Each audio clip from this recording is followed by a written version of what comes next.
When it comes to gifting treats or creating treat boxes, sometimes it's not only just about what's inside the treat box, but also how you're presenting it. So, in today's video, I'm going to show you how to create this charming and easy to make treat bag, which is an easy way to present small gifts, candy, and special treats. This adorable pouch will add a personal touch to any celebration, whether it be Valentine's Day, wedding, baby showers, or even class treats. If you are interested in any of the supplies I'm using today, I will have them linked down below in the video description and over on my blog. Some of the products I'm going to be using today is the I Heart Pandas stamp and die set, the Heart Pouch die, then I have the Cloudy stencil and also the Grassy stencil to help create my scene. The first thing I did is take the Heart Pouch, that main die piece, the biggest one, and I die cut it 2 times from 80-pound white cardstock. We are going to be creating a scene on just one of these. When you die cut out your pieces, the die provides on the cardstock some scored lines, and we will work with those a little bit later, but I did want to point them out because I'm going to be masking off those areas. I only want that front heart shape. So I'm masking off those areas using some Post-it tape, or you can use some Post-it notes, and that's also helping hold my cardstock down to my glass work surface. Now I'm going to bring in the grassy stencil, and I'm lining that up towards the bottom where the point of the heart is, and I held that down with some washi tape. I'm going to start by ink blending some Celery Stick ink from Lawn Fawn. So this is a really nice kind of light green, and I'm using a blending brush to apply that color. I like to add a little variation in my color, so I am going to bring in cilantro ink, so it's a little bit darker, and I'm going to apply this down towards the bottom. I usually will start off of the cardstock and kind of work my way onto it so I don't come in too harsh. I'm going to leave it so that the top of the grass is going to be kind of lighter than the bottom portion. Now I shifted my stencil down so it's going to mask off that area that I just ink blended. And then I'm going to bring in the cloudy stencil and Kiddie Pool ink. I'm going to have just kind of this nice, soft, cloudy scene in the background. Kiddie Pool is a nice light blue for that. Once again, just using the blending brush and blending on the clouds. And again, I like to start on the stencil and work my way onto the cardstock. Now, a really good thing about this stencil is you can use all the different sides to get that cloudy effect, or you can flip it over and use the other side. If you decide to do that, make sure you clean your stencil first so you don't transfer any of that residual ink. After I've worked my way down the front of that panel, I'm going to remove the cloudy stencil and just come up where the grass is and add a little bit of that blue to complete the scene. I can then remove my Post-it tape, and now I have this perfectly masked off scene. Here are my two pieces. So one of them is going to be the back, which is where you could write your message, or if you want to stamp an additional message. But on one of those panels, doesn't matter which one, you just need to trim off that smaller tab at the bottom. Then I'm going to go through and fold along all of those scored lines. You'll be able to see them really well in person and just kind of fold them over. I am reinforcing those folds with my bone folder.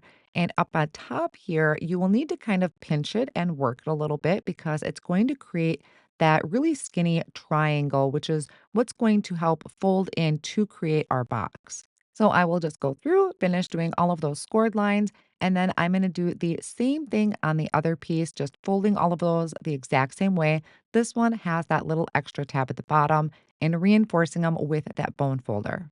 Now for the front of my box, I am using this adorable little panda and that bamboo from the I Heart Pandas stamp set.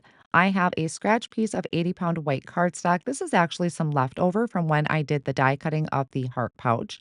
And I'm stamping these in the Lawn Fawn Jet Black ink because I do plan on coloring them with alcohol markers. You can absolutely color these in with the coordinating stencil, but I thought I would dig out my markers for this. So I started with the panda, and on the right-hand side, which is where I'm envisioning the shadow area to be, I used C2 and C0. But I do like to have a little bit more contrast when it comes to my shaded areas. So I brought in a little bit of C3 and then blended that out with the other two colors that I used. Then I'm going to do the bamboo. So there are sections on there, and I started my darkest area at the bottom of each of those sections. For this, I'm using YG67, YG17, and YG13. These are all Copic markers. And then I also went over and did that small bamboo piece that my panda is holding, and I used those same colors. For the leaves, I'm going to be using YG01 and YG06. I started with the lightest color, just coloring in those small areas, and then adding a little bit of that YG06. But again, it just wasn't a strong enough contrast for me. So I brought in that YG17 and just added a flick of that color. Then I have an R02 and added some rosy cheeks. And I forgot originally that I wanted to have 3 hearts on the front. So I did go ahead, stamp those off screen, and I'm coloring them with R24 and R22. Once everything is colored in, I lined up the coordinating die, held them in place with Post-it tape, and die cut them. I want to stamp a sentiment on the front of my pouch, so I need to do this before I actually do the assembly. I brought in my Misti tool, which has a sticky mat in the bottom of it. You could also use a stamp wheel for this. The main thing is I wanted to make sure that this was staying in place in my stamping positioner because I like to double stamp my sentiments sometimes in case I didn't push down hard enough. And I just used one of those smaller sentiments from that I Heart Pandas stamp set. I made sure to bring in my die cut images so that I got perfect placement of my sentiment. And then once I did that, I can start building my scene. I started by adding that bamboo in there using a tape runner. And before I put my panda on, I added my white gel pen highlights.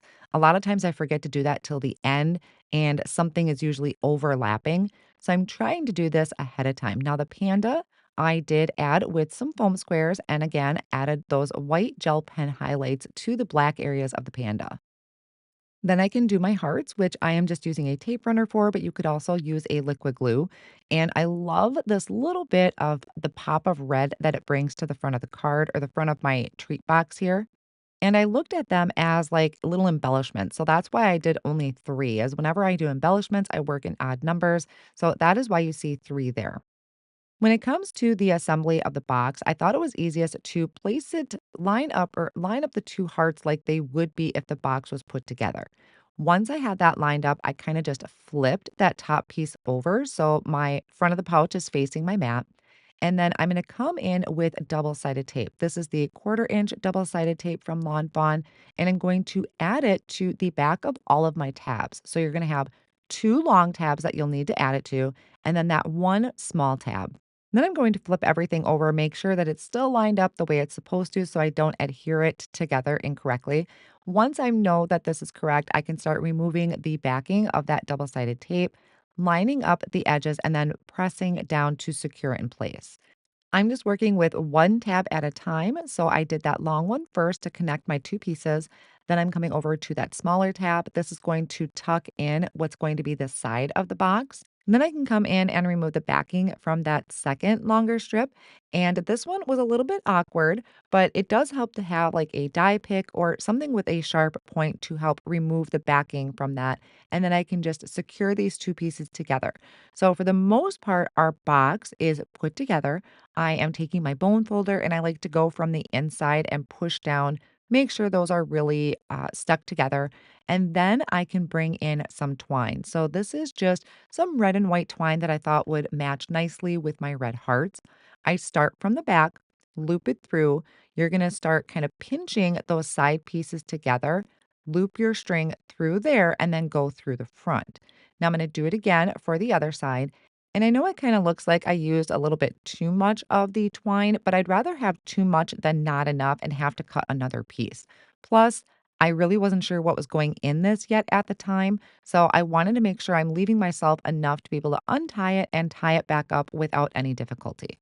So once I threaded that through, then I can just tie this in the front, and then I'm going to do the whole loop, swoop, pull, and tie a bow. The bow I did fidget with quite a bit when I was playing with it. I don't know, when it comes to bows, I could take hours just playing with it, trying to get it just right, which is funny because after I had tied my bow, I found some snacks in my drawer that I thought would fit in here really well.